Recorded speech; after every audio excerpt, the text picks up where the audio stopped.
Bonjour à toutes, bonjour à tous.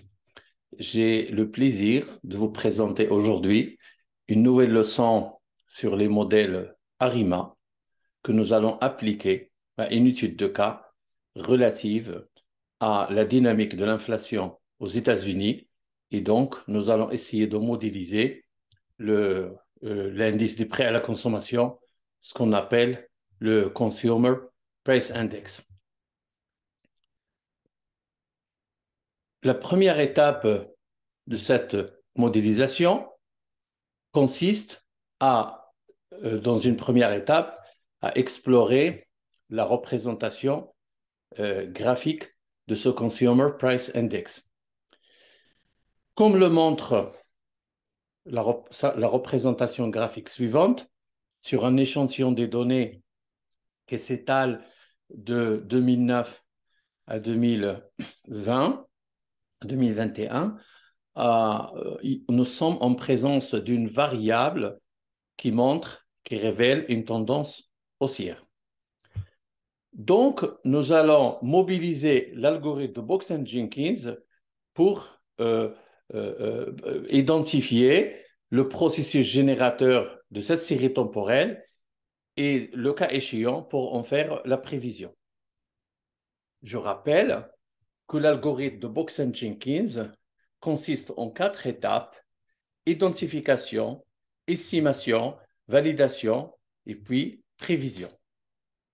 L'étape d'identification consiste à examiner, à explorer le corrélogramme de la série temporelle que nous sommes en train d'analyser, c'est-à-dire la fonction d'autocorrélation et la fonction d'autocorrélation partielle.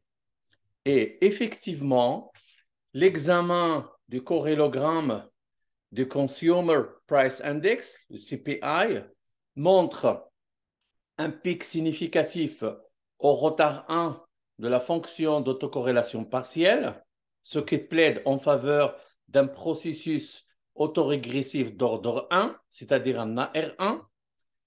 Et au niveau de la fonction d'autocorrélation, on observe une décroissance très, très, très lente de cette fonction, ce qui plaide en faveur de la présence d'une tendance. Et donc, il s'agit d'un AR1 avec une tendance.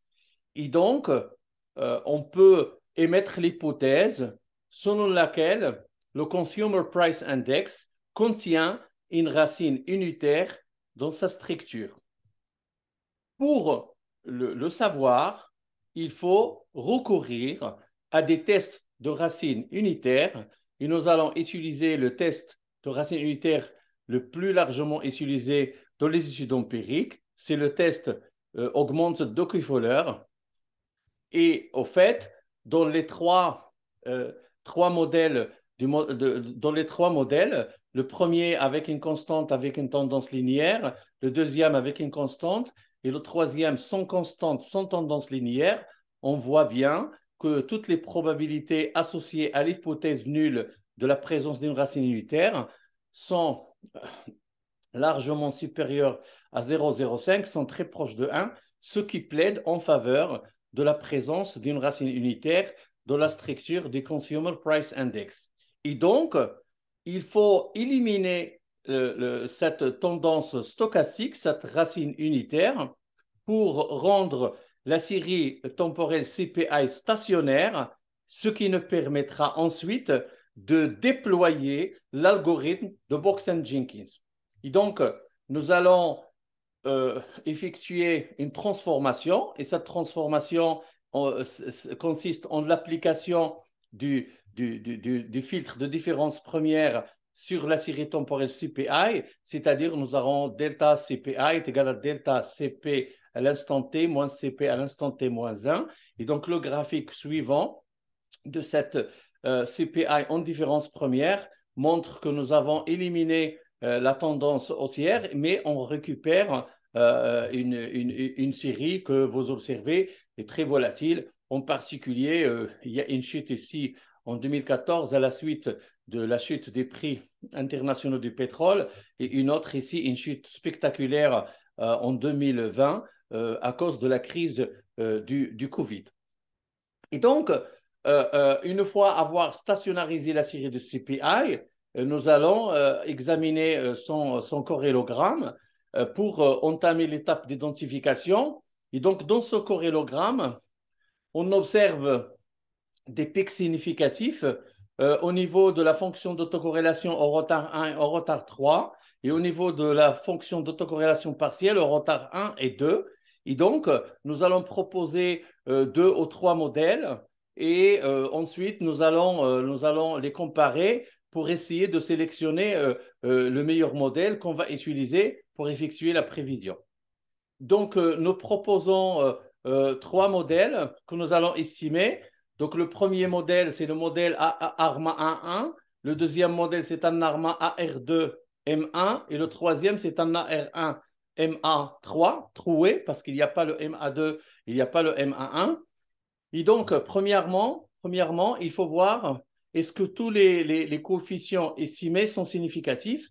Donc, au niveau du premier modèle, le coefficient de AR1 n'est pas significatif parce que la probabilité associée est 0,35 et le coefficient de M11 n'est pas significatif non plus parce que la probabilité est 0,19. Donc, ce modèle est à rejeter. Le deuxième modèle, il est AR2 MA1. On voit très bien ici que le coefficient de M11 n'est pas significatif parce que la probabilité 0,50. Et ce qui reste, c'est le AR1, il est significatif à 10%, et le AR2, il est significatif à 5%. Donc là aussi, il y a un paramètre qui n'est pas significatif sur les 3.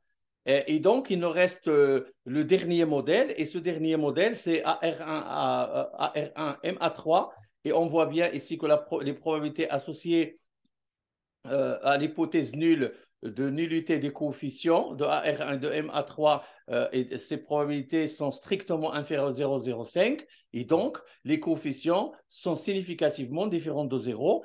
Et ce modèle, non seulement il a tous les coefficients qui sont significativement différents de 0, mais en plus, si on veut comparer les 3 modèles sur la base de la minimisation du critère d'information d'ACAIC, on voit bien ici que ce modèle il a un critère d'ACAIC qui s'élève à 1,37, celui-là il s'élève à 1,36, et le troisième modèle il s'élève à 1,33. Et, donc, et la même chose peut être dite sur le critère de Schwartz, le critère d'Annan-Quinn. Et donc on voit bien que c'est le troisième modèle qui nous semble minimiser les 3 critères d'information. Et donc, c'est le modèle que nous allons sélectionner pour faire notre analyse de la série temporelle de l'indice des prix aux consommations aux États-Unis. Et donc, le modèle sélectionné, comme nous avons identifié une racine unitaire, c'est un modèle ARIMA 1, 1, 3. Le 1 ici, c'est pour la racine unitaire.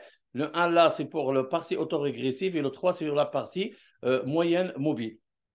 Alors ensuite, on doit passer à l'étape de validation, c'est-à-dire nous devons vérifier que le résidu de ce modèle estimé corresponde bien à un bruit blanc. Et donc, le premier test, c'est le test de l'absence d'autocorrélation. On voit bien ici que les probabilités associées à l'hypothèse nulle d'absence d'autocorrélation sont supérieures à 0,05. Donc, on peut dire que le résidu du modèle ARIMA 1,1,3 choisi ne sont pas autocorrélés. En ce qui concerne l'hétérosidasticité, on voit bien que dans le premier retard, le deuxième, le troisième jusqu'au cinquième, on voit bien que les probabilités associées sont inférieures à 0,05. Donc, il y a présence d'une hétérosidasticité, mais cette hétérosidasticité va commencer à disparaître à partir du retard 6. Et on voit bien ici que lorsqu'on fait le test Arch et on prend comme retard de ce test Arch le retard 6, on voit très bien qu'à partir du retard 6, il y a une homosidasticité. Et donc, au petit retard, il y a hétérosidasticité, mais qui disparaît à partir du retard 6. C'est normal parce qu'il y a beaucoup de chocs, et donc les chocs amènent avec eux de l'hétérosidasticité. Et lorsqu'on va examiner la normalité des résidus, on voit bien que la probabilité associée à l'hypothèse de normalité est inférieure à 0,05, et que le Jarque-Bera il est de 48, c'est-à-dire supérieur à la valeur critique 5,99. Et donc, on peut dire que les résidus ne sont pas distribués selon la loi normale. Et donc là, nous devons faire un choix. Est-ce qu'on va dire que les résidus ne correspondent pas à un bruit blanc et on va aller chercher d'autres modèles et peut-être on ne trouvera pas de modèle mieux que le Arma 1.3, ou bien on va dire les résidus ne correspondent pas tout à fait à un bruit blanc, mais quand même qu'il y a une absence d'autocorrélation, il n'y a qu'une légère hétérosidacité au retard très bas de 1 à 5. Et même s'il n'y a pas de normalité, on va quand même faire la prévision. Et bien, c'est le choix qu'on va faire. On va utiliser ce modèle pour faire la prévision. Et donc, pour faire la prévision, la première chose à faire, c'est d'étendre notre échantillon. Et donc, notre échantillon d'estimation qui s'étend de janvier 2009 jusqu'à janvier 2009, on va rajouter une année supplémentaire, c'est-à-dire on va faire la prévision sur l'année 2021. Et donc, on va rajouter 12 observations. OK, 12 observations. Et donc, il suffit de cliquer ici sur Range et modifier à ce niveau-là. Hein, on fait la modif. Et donc, vous voyez très bien que le Consumer Price Index, on va rajouter ces variables, on n'a pas de valeur. Et c'est les valeurs dont on va essayer de faire la prévision. Pour cela, on va revenir sur notre modèle estimé, modèle estimé ARMA 1.3. On va cliquer ici sur Forecast. On va cliquer sur Forecast. Et lorsque vous cliquez sur Forecast, il y a une boîte de dialogue qui sort. Et cette boîte de dialogue, il faut immédiatement cliquer sur Dynamic Forecast. On va faire une prévision dynamique. Ce n'est pas statique. Et donc, la série temporelle qu'on va prévoir va s'appeler, qui va être issue de la prévision, va s'appeler CPI Forecasted. Il y a le terme F. Et ici, on va essayer de décocher toutes ces cases-là et on va spécifier que notre échantillon de prévision s'étend du mois 12 2020 au mois 12 2021. Et n'oubliez pas de rajouter ici SE, c'est le standard error. On va vous expliquer après pourquoi. Et donc, si vous voulez, lorsqu'on va cliquer sur OK, il y a des valeurs, les 12 valeurs qui vont sortir ici. Et donc, ça, c'est une prévision. Et comme la prévision, il faut quand même lui donner des intervalles de confiance. Et donc, il faut aller chercher la borne inférieure et la borne supérieure. On va aller sur commande et on va faire un petit code. On va générer la borne inférieure, que j'ai noté BNF. C'est le CPIF, qui est moins 2 fois l'écart type. 2 fois l'écart type, 2 fois l'écart type. Et ici, on va générer de la même façon. La borne supérieure, c'est le CPI forecasted F plus 2 fois le standard error, 2 fois l'écart type. Et donc, on va générer la borne supérieure et la borne inférieure. Juste une remarque, s'il vous plaît. Essayez vous aurez 3 valeurs ici qui sont différentes de la valeur 261 564 qui était réalisée. Essayez d'adopter la même valeur dans cette ligne. Comme ça, vous aurez sur le plan graphique un graphique où il n'y a pas de discontinuité. Et donc, au fait, lorsqu'on va faire la représentation graphique, on voit bien que nous avons utilisé l'échantillon de 2009 jusqu'à 2020 pour effectuer l'estimation du modèle et nous avons pris les 12 mois de l'année 2021 pour faire la prévision. Donc, l'inflation, la prévision de l'inflation, c'est le trait rouge qui continue dans sa tendance haussière, dans la dynamique croissante du CPI. Et sur le haut, ici, ça, c'est la borne supérieure. Ici, il y a la borne inférieure. Et donc, nous avons pu réaliser la prévision de l'indice des prix à la consommation aux États-Unis en mobilisant le processus ARIMA et en suivant l'algorithme de prévision. Je répète, 4 étapes: identification, estimation, validation, prévision.